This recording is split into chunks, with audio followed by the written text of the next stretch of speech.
Kembali lagi di Cerita Cinta Channel. Jangan lupa like, comment, and subscribe ya. Terima kasih.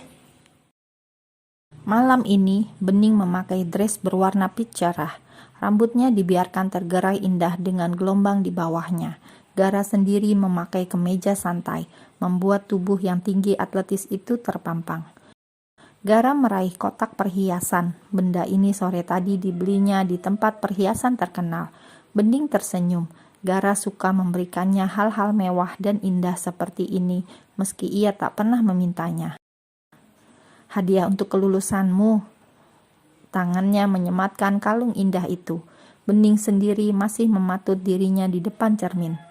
Pantulan sinar lampu menjadikan kalung itu semakin indah berkilau. Terima kasih mas, ini indah sekali.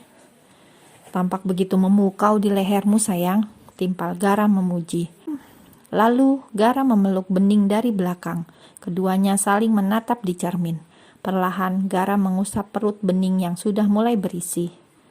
Apa dia jagoan atau seorang putri lagi? Tebak Gara di antara wajahnya yang menyeruak di leher Bening. Apapun itu mas, mereka adalah rezeki dari Yang Maha Kuasa, sahut Bening sembari mengelus pipi Gara dengan lembut. Ya, tak sabar ingin melihatmu membuncit lagi. Bening tertawa kecil mendengarnya. Ayo turun sayang, kedua orang tua kita dan Dewi sudah menunggu di mobil. Mari mas. Bening mengamit mesra lengan Gara yang membawanya ke bawah. Kedua anaknya juga sudah tampan dan cantik. Seorang supir akan membawa mereka sekeluarga ke sebuah restoran mewah dan Gara sudah memesan ruangan khusus untuk keluarga besarnya. Di dalam mobil mereka bercanda. Apa saja bisa jadi perbincangan. Kedua mertua yang akur menjadi pemandangan yang paling Bening syukuri sampai hari ini.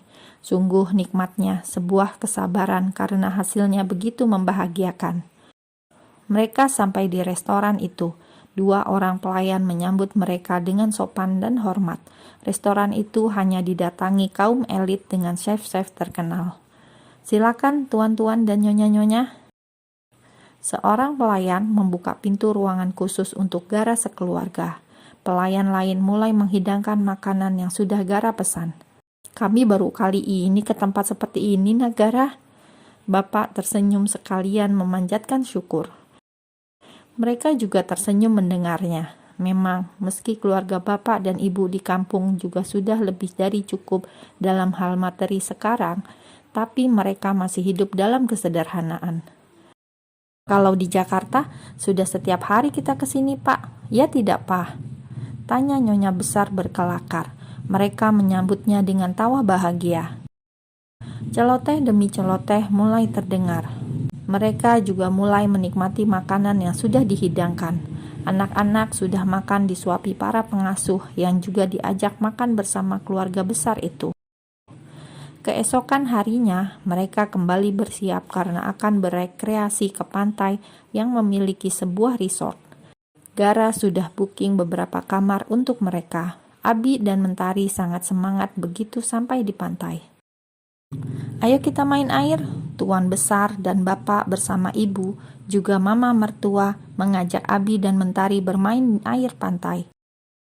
Gara dan Bening melihat itu dari kejauhan. Semilir angin membelai rambut mereka, membuatnya bergerak-gerak kecil.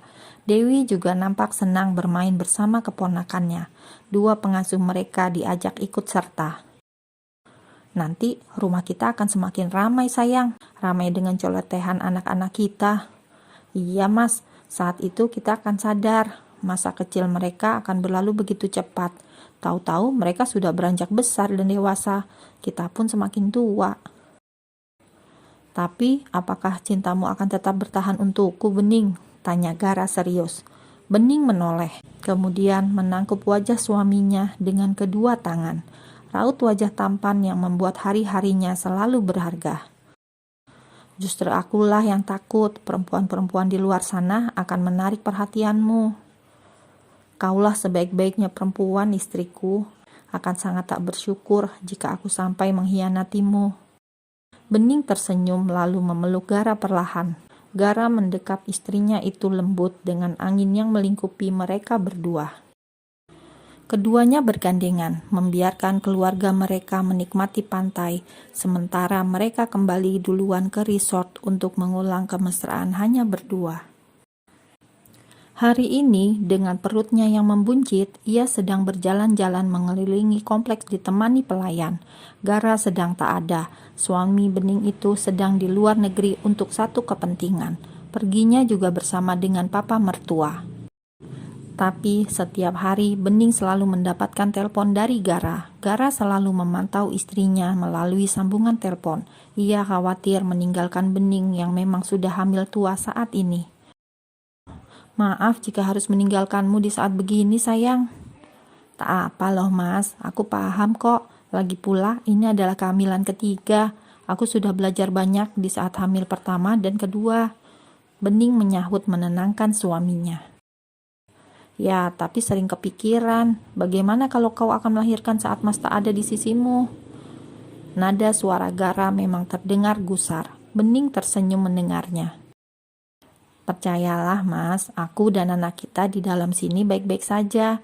Kalaupun memang harus melahirkan tanpa mas, kan ada mama di sini. Mas harus fokus dengan kerjaan dulu. Aku tahu itu sangat penting. Sampai papa juga ikut. Ya, kau betul sayang. Semoga saja aku segera kembali sebelum kau melahirkan ya. Bening selalu merasa bahagia setiap kali diperhatikan sebegitu detail oleh Gara suaminya itu. Dari pertama mereka menikah hingga kini akan mendapat anak ketiga, Gara tetap saja sama, tetap memanjakannya. Tapi rupanya tebakan Gara maupun Bening kali ini sama-sama meleset. Karena di suatu pagi setelah perbincangan itu, Bening mendapatkan kontraksi pertamanya. Bening diantar oleh supir dan juga pelayan yang membawa kedua anak Bening menuju rumah sakit. Nyonya besar sudah dikabari dan segera menyusul ke rumah sakit itu. Tahan ya Bening, kata Nyonya besar saat ia sudah datang dan langsung menggenggam jemari menantunya itu. Iya mah, aku gak apa-apa kok, kata Bening sembari meringis menahan rasa sakit di perutnya. Kendati sudah akan melahirkan untuk ketiga kali, tetap saja rasa sakit itu masih sama. Tetapi Bening tetap berusaha untuk melahirkan anaknya dengan baik. Kau pasti bisa walaupun tak ada Gara, kan ada mama di sini ya. Sebentar lagi mama akan menghubungi kedua orang tuamu, agar mereka tahu bahwa kau sudah melahirkan hari ini. Bening mengangguk kemudian mengikuti instruksi dokter untuk mulai mengejan dengan baik. Bening juga sudah mulai mempelajari cara mengejan yang baik, hingga tidak terjadi lagi episiotomi. Dia juga sering mengikuti kelas yoga hamil selama kehamilan ketiganya ini. Artinya dia memang benar-benar siap untuk melahirkan. Jangan lupa atur nafasnya ya Bu, kalau capek kita istirahat. Bening mengangguk. Ia mulai bisa mengatur nafasnya dengan baik, mulai mengatur kapan akan mengejan dan akan beristirahat. Hal itu memudahkannya melahirkan kali ini.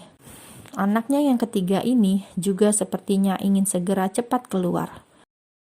Setelah berjuang hampir 20 menit di ranjang persalinan, lengkingan anak ketiga Bening lahir dengan selamat. Nyonya besar segera memeluk Bening, yang balas memeluk ibu mertuanya itu. Anak ketiga Bening laki-laki lagi. Kau sedang tidak sibuk, Gara? Tanya mama mertua kepada Gara ketika Bening sedang dipindahkan oleh perawat dan juga asisten dokter ke ranjang yang lebih bersih. Baru saja selesai dari meeting bersama teman papa mah. Ada apa? Tanya Gara. Selamat ya Gara, anak ketigamu sudah lahir. Bening baru saja melahirkan anak ketiga kalian. Bening sudah melahirkan? Tanya Gara dengan berbinar-binar. Nyonya besar bisa merasakan kebahagiaan yang meliputi putranya itu. Mana Bening mah? Aku ingin bicara. Lanjut Gara lagi. Hal itu segera dituruti oleh Nyonya besar yang segera memberikan ponsel itu kepada Bening yang baru saja dipindahkan. Mas Gara, sapa Bening dengan suara yang sumringah pula, walaupun dia baru saja selesai bertaruh nyawa di ranjang persalinan itu. Sayang, kau sudah melahirkan. Mas bahagia dan sangat terkejut mendengarnya. Juga maaf karena tidak bisa mendampingimu saat melahirkan hari ini ya, ungkap Gara dengan nada menyesal. Bening segera menenangkan suaminya itu. Tentu saja dia tidak marah kepada Gara. Mas, aku tidak apa-apa. Anak kita sudah lahir dengan selamat. Alhamdulillah. Dan dia laki-laki lagi. Seorang jagoan untukmu. Aku sangat bahagia sayang. Tak lama lagi kami akan segera kembali ke Indonesia. Kau beristirahatlah dengan baik ya sayangku. Mama akan menemanimu selama aku berada di luar negeri. Sekarang berikan lagi ponselnya kepada Mama. Mas ingin melihat putra kita. Gara berkata dengan semangat sementara Bening segera menurutinya. Ponsel itu kemudian beralih lagi kepada ibu mertuanya yang segera mengubahnya menjadi panggilan video. Terlihat di video itu, Gara dan juga ayah mertua Bening nampak semangat melihat putra ketiga Gara. Ia mirip dengan Gara, juga tampan sekali. Gara tak sabar ingin segera kembali ke Indonesia untuk berkumpul bersama anak-anak juga keluarganya. Ia memang seorang pebisnis handal yang mempunyai jam terbang tinggi, tetapi dimanapun keberadaannya, ia selalu merindukan Bening dan juga anak-anak. Keluarga memang nomor satu bagi Gara. Kau fokuslah dulu bersama papa di sana, Gara. Mama akan membantu mengurus Bening. Kau tidak perlu khawatir, percayakan semuanya kepada Mama, oke? Aku selalu bisa mengandalkan Mama. Aku hanya sangat bahagia saat ini, Ma. Tidak menyangka akan mendapatkan anak ketiga dari Bening. Itu memang harapan kita sedari dulu. Akan banyak suara anak-anak, apalagi Mama dan Papa sudah tua, Gara. Kami pasti akan sangat senang dengan kehadiran banyak cucu. Terima kasih ya, karena kau dan Bening sudah mewujudkannya untuk kami. Ungkap Nyonya Besar dengan tulus. Bening tersenyum mendengar percakapan ibu mertuanya dengan suaminya itu. Dia juga bahagia saat ini. Mentari juga Abi sedang mendekatinya. Mereka menciumi pipi Bening satu persatu sebagai ungkapan rasa terima kasih karena sudah melahirkan adik mereka dengan baik. Bening juga sangat bahagia. Usianya masih relatif muda, tetapi dia sudah dipercaya untuk memiliki 3 anak yang lucu-lucu yang menjadi pelipur lara ketika hati kedua orang tuanya lelah. Bening menatap putranya yang saat ini sedang dibersihkan oleh perawat yang sedang bertugas di dalam ruang persalinan itu. Nah, Bening sudah bisa disusui, kata Nyonya Besar, lalu menyerahkan putra ketiga Bening itu kepada Bening untuk disusui segera.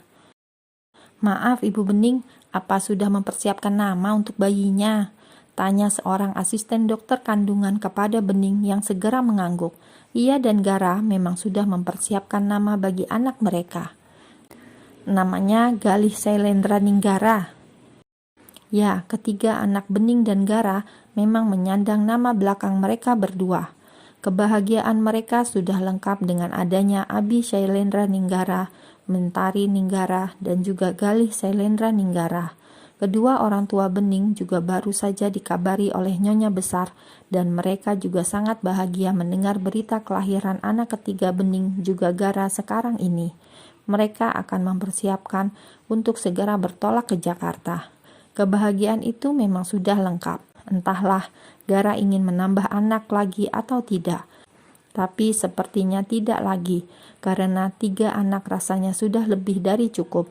Semoga saja mereka tidak kebobolan lagi.